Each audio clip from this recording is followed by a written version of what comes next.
Osiris.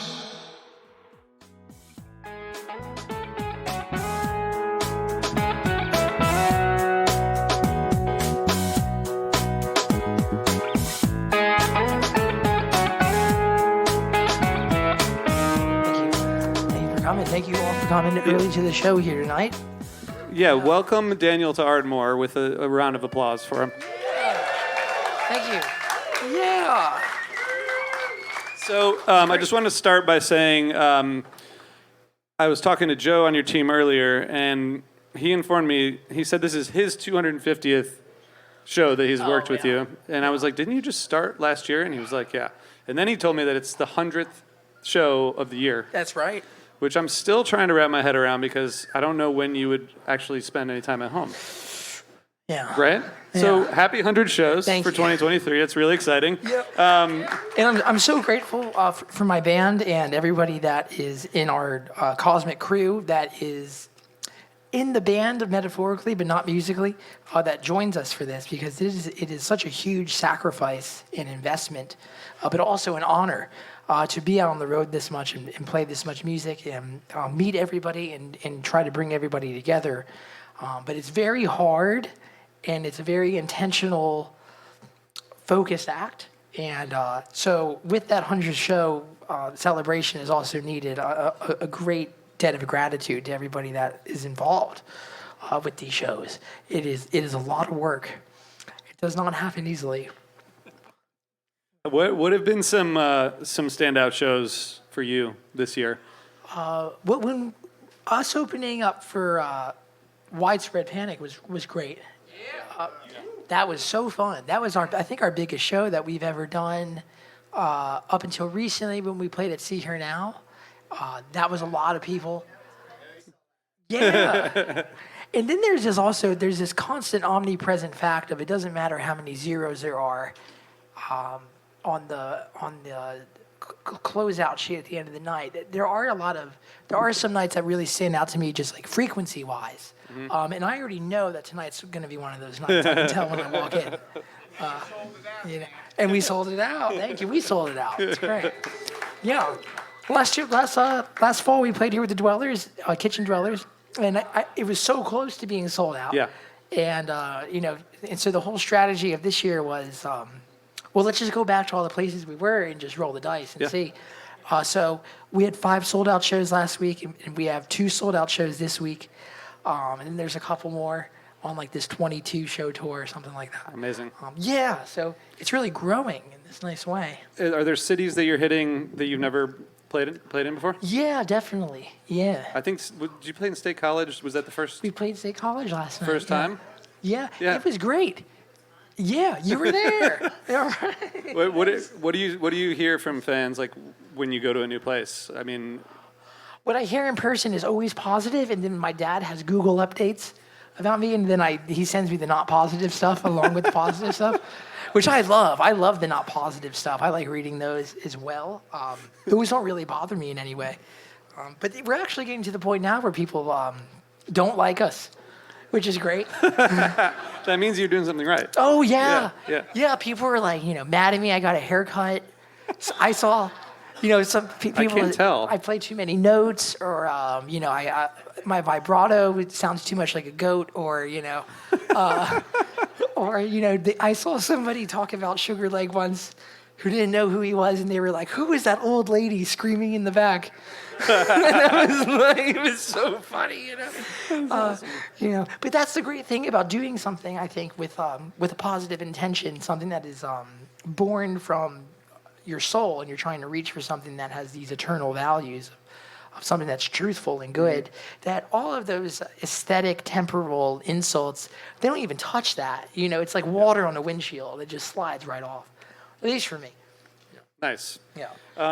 We share a love of Fish, the band. Yes, we do. were talking about Fish earlier, and this recent fall tour, and maybe some of the shows weren't as good as we wanted them to be, or whatever.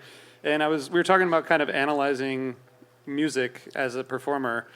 I do a podcast, so like all I have to do is just say, I analyze it from an external perspective. But from a musician's perspective, do you analyze your own music? How do you do that? Do you pay attention to you have like takeaways from each night, and then how do you process that? And like, what's your system? Well, my system is I try to react the least amount that I can, which I think is very important. And then I just try to analyze after everything's over. I write all the set lists out in the morning. Like I wake up, I do a quick journal, and then I write out the set list, and I take a shower. And then by the time I get to the van and I take my guitar out in the van, the set list will change. It'll tell me that the tempo needs to come down here, and it needs to set up another peak moment here, because it's all kind of like a Joseph Campbell's hero's journey of each set list. Right, yeah. So, so I analyze the set throughout the day, and then as the set's happening, I'll take like 10 minutes on the ride back to the hotel at the end of the night, and I'll put a red asterisk under a song that I thought just didn't, on a frequency level, got my attention in some weird way. Mm-hmm. And then the next day, we'll usually just hit that at sound check, Yeah. So those are usually moments, not like full shows where you're like, that just didn't, it didn't work. I guess there's been full shows, but even that's kind of like, that's not really actually true. Mm-hmm. The only time we really had bad shows is when the sound isn't happening or the gear isn't happening. Yeah. Yeah. We all have such a real connection with each other that there's never a fully, every song, every beat was not good or unenjoyable. Yeah. Yeah. It's usually only 30-second moments, 45-second moments at a time, or a whole song. And when you go back to them at soundcheck, you basically figure out how to work it back to feeling good. I look at it as the song is telling me something, which sounds like an abstract thing to kind of personify something that isn't quite tangible and carbon-based. But it is. It's a living thing because it's coming from you and it's coming from your personality, which is almost more real than your physical being. And so it's a very real, alive thing. And I look at it as the song is telling me something, and I try to kind of decipher, is it me telling myself something or is it the song telling me something?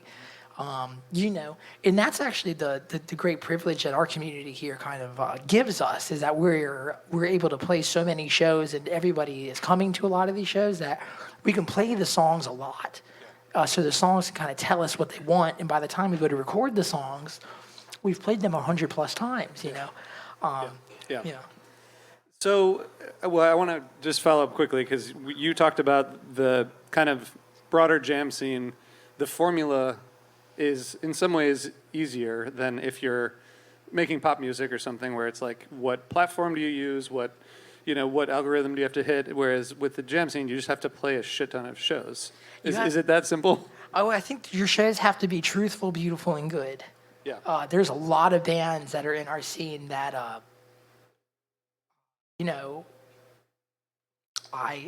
I'm really hard to please. Like, that's the kind of a thing. Like, when we go to see shows, like, it's very hard for me to be like, my mind is blown. You know what I mean? And so, I see a lot of shows where I'm like, oh yeah, I get it. Like, it's cool, and everyone's trying, but there's not that transcendent, slippery, eternal variable that's coming all the way from the nether regions of paradise into your mind.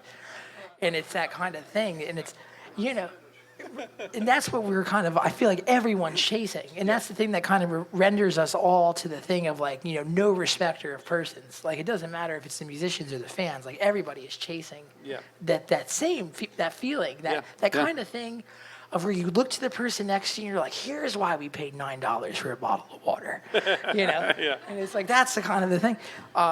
It's hard, and I think it's hard to achieve those moments on stage. That's why I think it's, for me, it's I very, when I go to a show, I'm very, in a faithful, almost prayer-like way, hoping my mind gets blown by whoever I'm seeing. Yeah.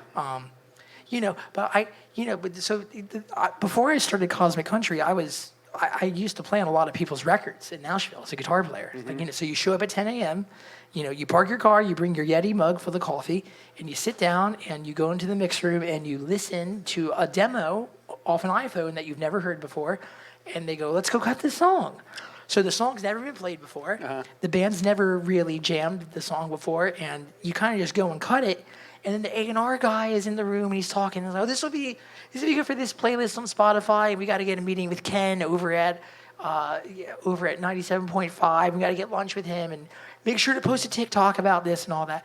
And I think a lot of that stuff is strategically probably linear in logic, but I don't think it has anything to do with the truth or the beauty or goodness about a live connection that happens in a room with people. Yeah. That stuff even predates music. It just has to deal with a connection between one person to another.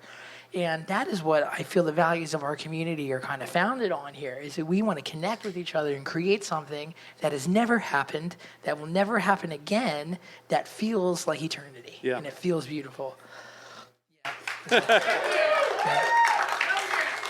No more questions. I appreciate that. You mentioned Paradise, and I did get some fan questions. Let's go.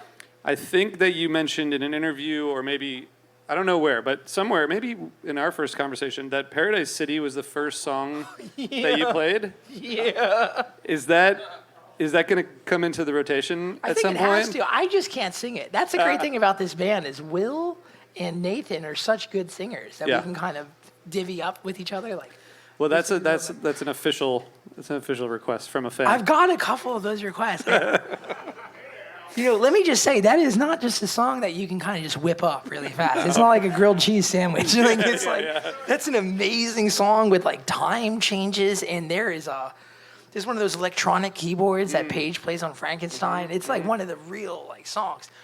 Slash is running around on stage while playing guitar. He's got like a bottle of Jack Daniels in his hand. That song is a whole orchestration. But when I heard that song for the first time, I don't know what it was, man, but there is a spirit of something that just turned me on. There was like a freedom and a providence that was alive in the message of that song that just turned me on. It was something that was wild, and I never looked back. And it was a few years later after that I discovered country music and old time honky-tonk country music and western swing and all that. And that's when things started really amping up, and I dedicated my life to that whole trip. Really. Yeah. Yeah. If you do cover Paradise City, you need someone to blow like the whistle at the beginning. Like I'm totally in. You would be a great I'll do the whistle. whistleblower. That's it, and then I'll run off the stage. Okay, so there's an album coming out in like less than a month. Yeah, November 10th, Reflection. Congrats. Thank you. Congrats.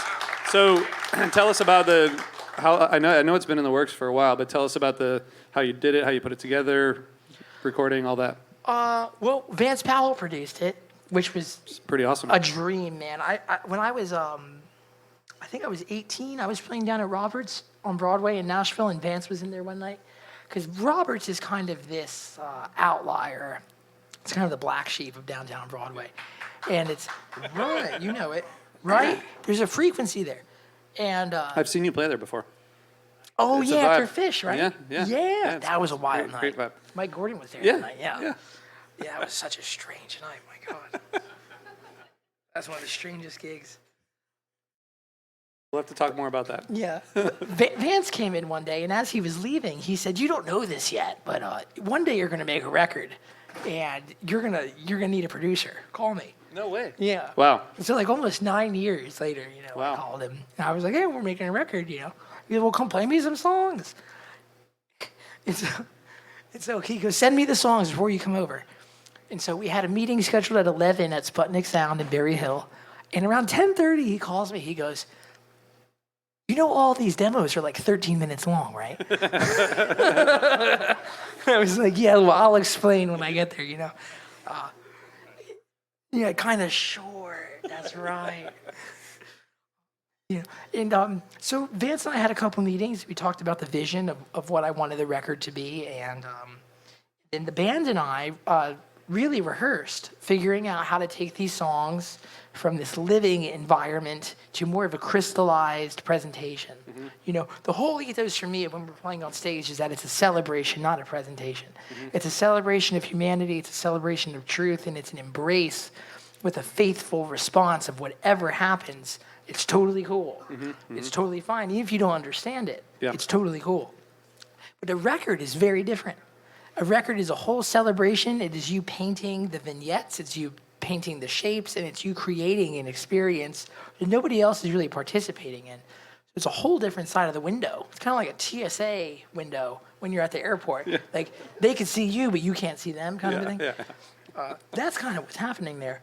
So, we had to really figure out like how to do that because we'd been out on the road for over 150 shows last year, and we finished up a 27 show, 30-day tour, and then we had I think a week off, and we rehearsed that week, and then we went and cut the record, which was really great, And so, the whole thing, and the way that I looked at it was, when you get on stage and you play hundreds of times, that's a part of the dark forest in your psyche, the live stage. And there's a whole slew of variables that go with that part of the forest.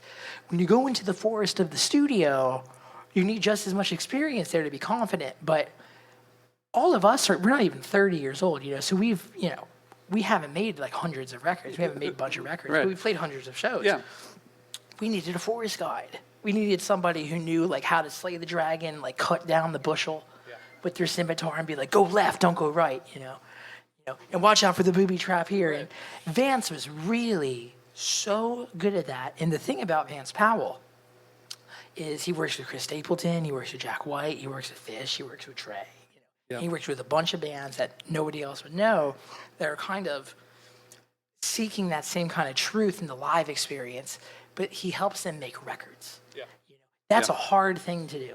And he was so graceful and open-minded and decisive in that process. I felt it was great for us. Because there was a couple of times, too, we were getting frustrated making that record, But he really did a great job and showed up every day. And so we cut 16 songs, and then it's going to be a 15-song record.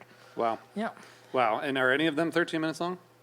One's, we got a couple long ones. Not 13 minutes. One's like 8 minutes long, and then one's 2 parts. One LP, though.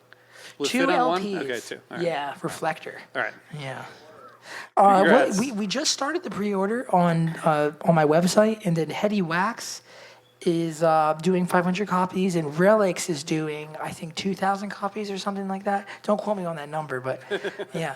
And they're all different variants, And then when there's a vinyl shortage right now, and then there's also a back order on vinyl. So on a production level, it's kind of a slippery slope on how to actually make those things, but we have it ordered to when we start touring by the spring, we're going to have them with us as well. Nice. Yeah. Congrats. Yeah, thank you. Congrats.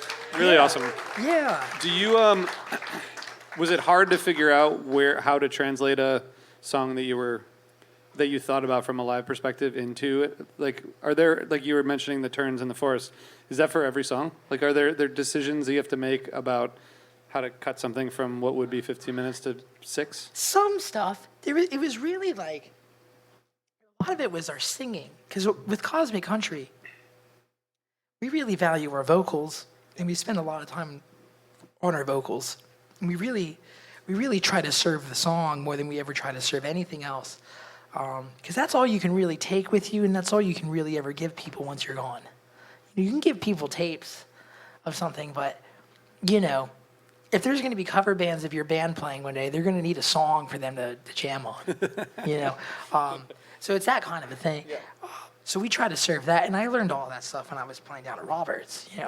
You got to serve the song, you got to serve the melody. So there was a lot of unveiling of stuff that we weren't actually aware of that was happening live, like tempo pushes and harmony rubs and harmonic rubs on parts and things like that really slide live. But when you put them under a microscope, they're kind of a bit more disorienting than they are harmonious. And that's why you need to be aligned in a loving servitude to everybody that's involved in your project, and kind of just try to integrate your ego as much as you can, because there's no killing that thing. You got to give it a seat at the table. We just got to make sure that it's at the right seat. That's a real thing. And Vance was so good at that, because he's just, what are you going to argue with Vance Powell? Like, Yeah. He's like, that part needs to change. It's like, what are you going to do? Argue? Yeah, right. It's like, so that was nice. And we surprisingly enough, we didn't really need to spend too much time doing it, So, yeah. Was it, did you use a bunch of guest session people, or was it just the band? We used, to my knowledge, I think just one guest, who's Paul Franklin. Paul Franklin's a legendary steel guitar player.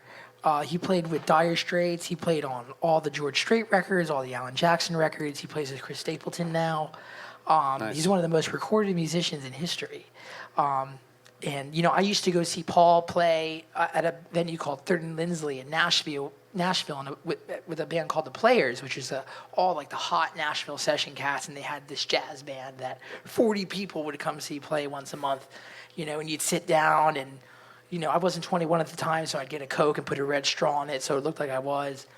And, you know, you watch him play and you do that whole thing. And Paul was he's just a virtuosic musician. And all these guys are just heroes, you know, they're rock stars, but they wear, you know, New Balance shoes and drive Mazdas. And but it's really a brilliant, graceful thing because, you know, he comes into the studio and we're like, okay, we got you for 4 hours. We paid you $500, you know, plus pizza. Here are the songs. Let's go. You know, he's never heard him before. And the first take on one of the songs was just like a tear to my eye, you know, just brilliant. And Vance helped make that happen because of his work that he does with Chris Stapleton all the time. But I really wanted this record to be a cosmic country record. And it's the first cosmic country record. And so it's like, you know, I didn't really see the need to have like any duets, or my label was like, well, how about, you know, this girl for a duet, or how about, you know, bring this guy in for like a saxophone solo. And I was very, I have this whole thing of like, with the internal, external world, like everything, like literally everything, I think, externally is somewhat of a compromise. You got to compromise with everybody that you're working with and meet them where they're at and see the value in their perspective. But on an internal truth level, which are usually pertaining to macro concepts of a vision, you really can't compromise. Yeah. Because otherwise the foundation of the infrastructure that you're creating with your mind is completely changing. And that was something that I really was adamant with. I was like, I want it to be the four of us doing what we do on a record for people to hear and enjoy. Yeah. And, you know, and we did it. It was good. So Congrats. We'll see if you guys like it. I don't know. We love it. I mean, it sounds exciting. The way you describe it, I think we're sold. Yeah, thank you. So a couple more questions. I think, so you go play 100-something shows a year, and then you go home for short periods of time. But when you're on the road, there's lots of people here selling out. Everyone's cheering for you, and then you go and you get in the van and go to the next place. How do you balance that all? Like not just physically, which I think seems like it would be hard, but like also mentally. I'm sure there's a lot of ups and downs with travel, and then the peaks of the shows, and then, you know, everything in between. How do you stay balanced, and how do you stay humble but also hungry? Because you gotta do that. That's what Bruce told us.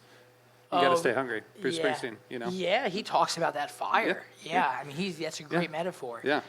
I think there's kinds of forces that you can use in the world. You can use manipulative forces to organize teams, like people might do, and if they're building like a software product, like my dad works in software, you know, in the project managers, you know, they have meetings and they use these communication tactics to try to organize people and all that. But music is it's in between the temporal and the eternal. Music. And so I think it has to be fueled by a spiritual force, even if you're conscious of it or not. So for me, I don't really have a hard time ever reminding myself why I'm doing this. I feel like I'm doing the will of what it's trying to tell all the time. And I'm just trying to serve that and just stay humble to that.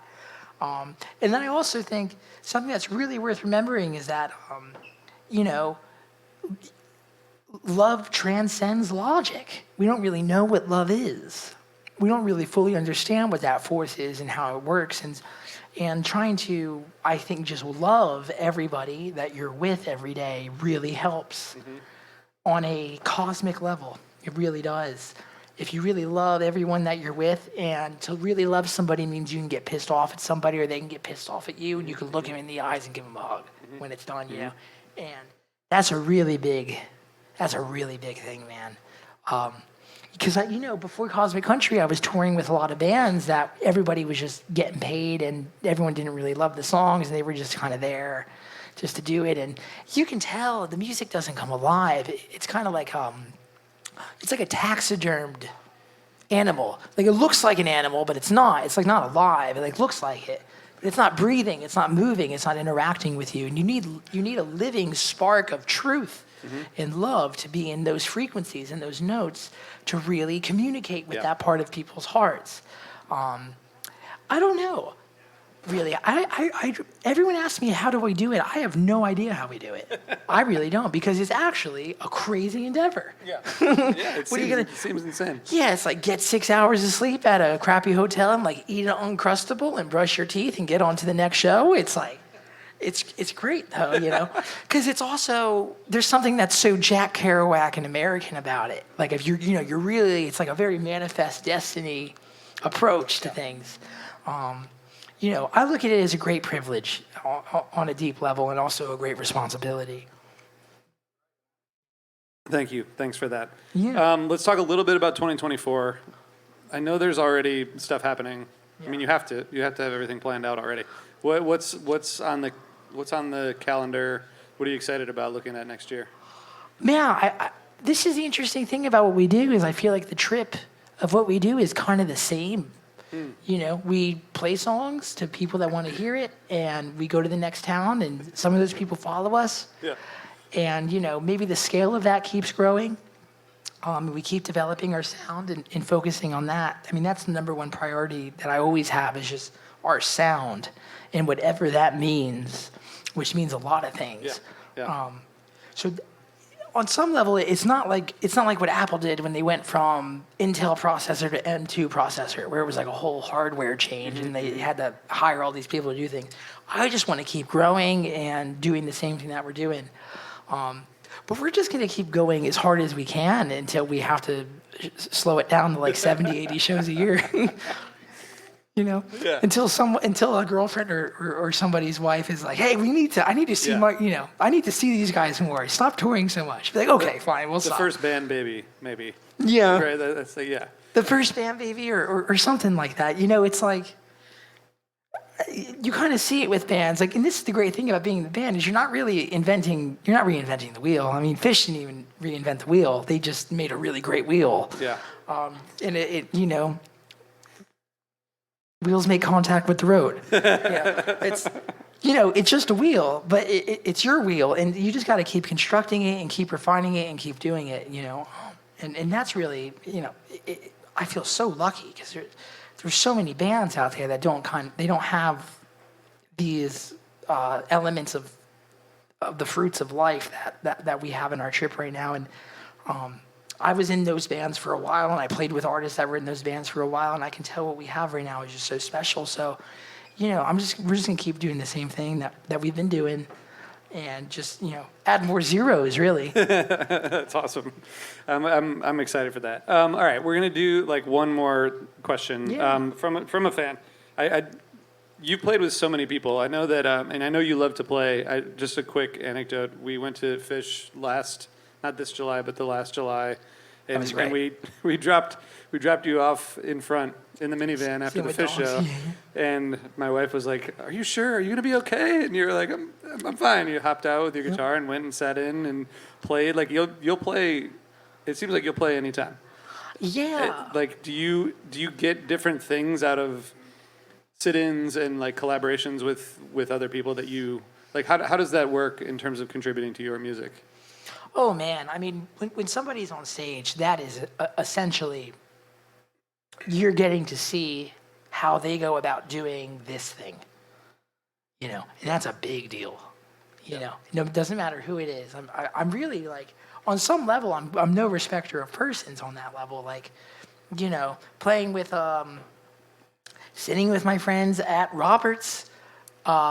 When they go to sing the microphone, I'm trying to see what they're trying to conjure in the same way as when I was sitting with Bobby Weir. And he went to go sing Hound Dog, and it's like, or when he went to sing El Paso, and it was like,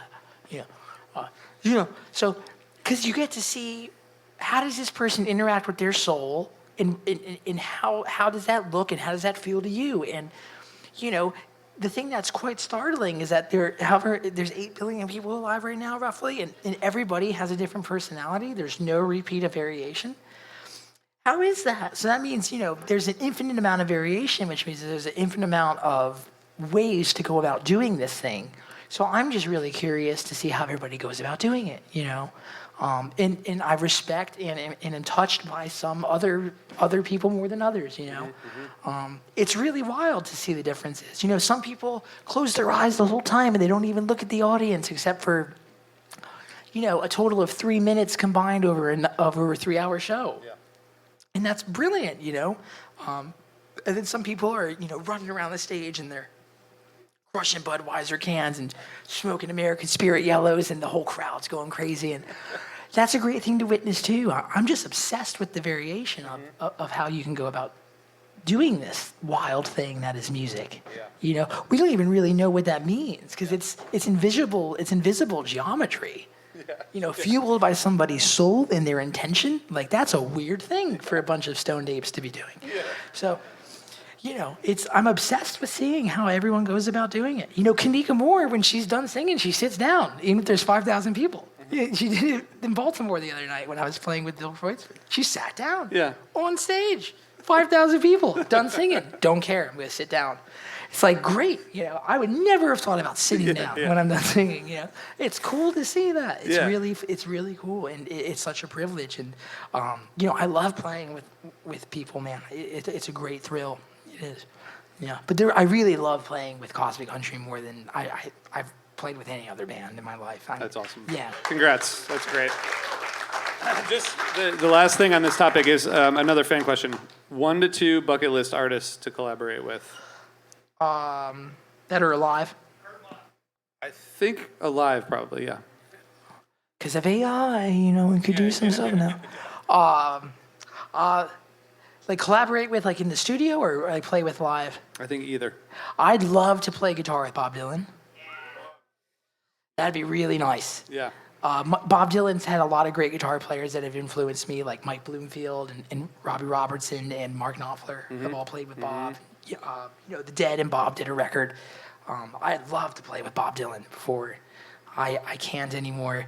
And then let me think of a female artist to kind of level out the coin there. First person that comes to my mind would be Sierra Farrell. Nice. Because her and I used to busk on the street at the same time when we were both, Wow. you know, Yeah. I would be set up there with my battery-powered amp, and she'd be down on the other side of the street with like, yeah, you know. She's so truthful. She's the truth, you know. She would have like 3 pit bulls, and like she would just have like a cardboard sign that was, I remember one said it was like, need a down payment for a Greyhound bus or something. It was like, I was like 15 years old, you know, and I was just always moved by what she was doing. And we both kind of had this ascension in terms of a community and what we're doing. So, you know, someone that I'm more intimately associated with, that I've spent, you know, nights hanging out till like 4 a.m. drinking bourbon with, would be her. And then, you know, I've never met Bob Dylan, but to play with Bob Dylan would be, I think, probably be the ultimate experience. But, you know, I've gotten to play with Widespread Panic and Bill Kreutzmann and Bob Weir this year, and Billy Strings came and sat in with us this year, and those were all artists that I was really hoping to play with, you know? Yeah. So I don't know. I have this weird theory that the imagination is somewhat of a forecast of the future if you pursue space and time with enough faith. And so I'm starting to notice that these things that were happening in my mind, all of a sudden, X number of years later, they're in my Google Calendar. You know, and so I'm just hoping, you know, we just keep going and see where it goes, man. Take it as far as we can. That's awesome. Just like That's awesome. Yeah. Yeah. I'd like to play with Trey too. Yeah. Well, that just, it'll end up in the Google Calendar, you know? The Google Calendar. You just keep thinking about it. All right. So we have a new album coming out in less than a month. Is there any way, are you up for playing a song? Yeah. For the folks? I'm going to step aside so Daniel can play, but thank you guys all for coming to this. Thanks to Rythm. Thanks to the Ardmore Music Hall. I'm RJ from Osiris, and thank you guys so much. Thanks.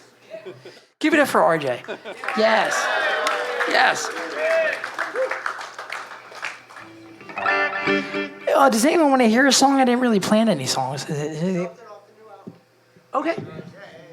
Let's hear it.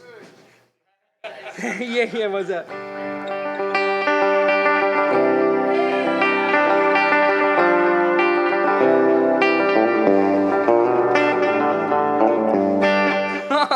It kind of sounds like a bluegrass song, which is wild. What are we playing? What's on the record that we're not playing tonight? We're playing a lot of songs off the record tonight. Let's see. Oh, okay. Let's see.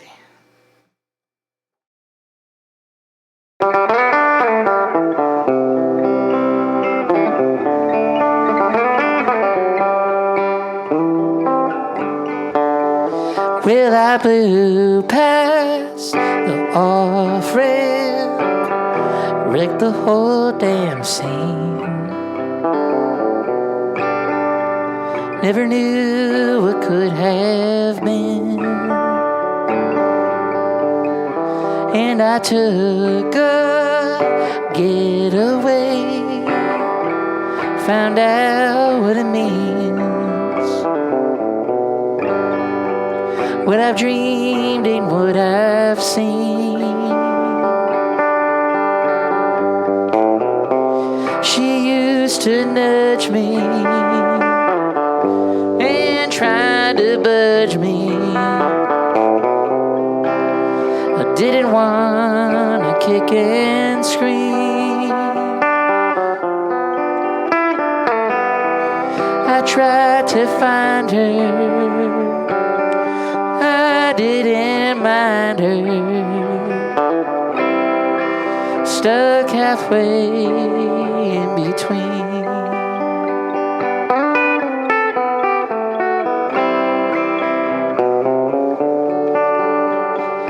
Homesick, will it stick to see the light?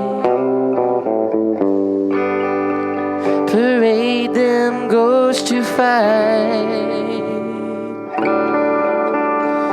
Sleep it off, burn it off, take another bite. Don't you lose that line of sight. She used to nudge me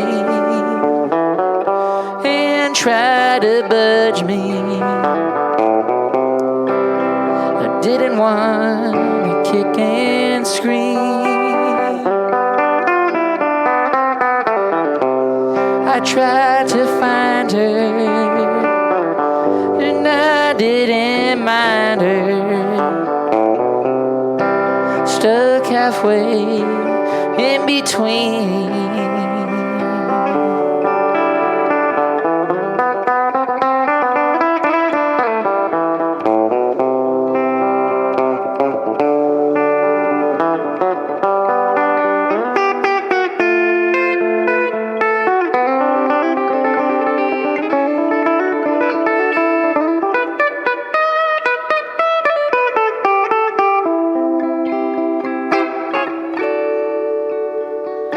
Hang around, get lit down, circle around the drain. 'Cause the same is still the same. There's no excuse, played fast and loose. There's gonna be some pain. Try to keep those things that change.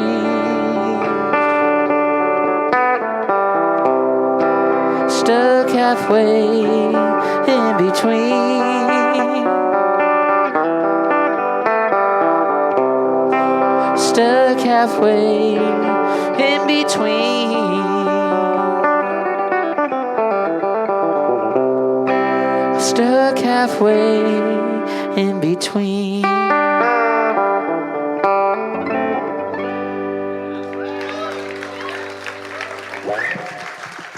Thank you all so much. Thank you.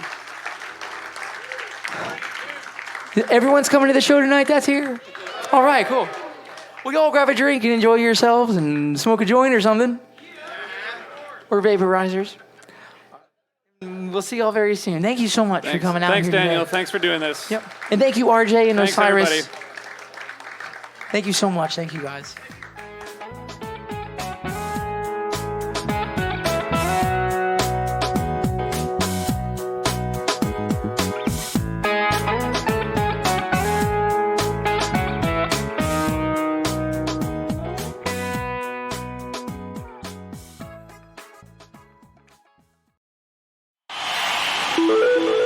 Osiris.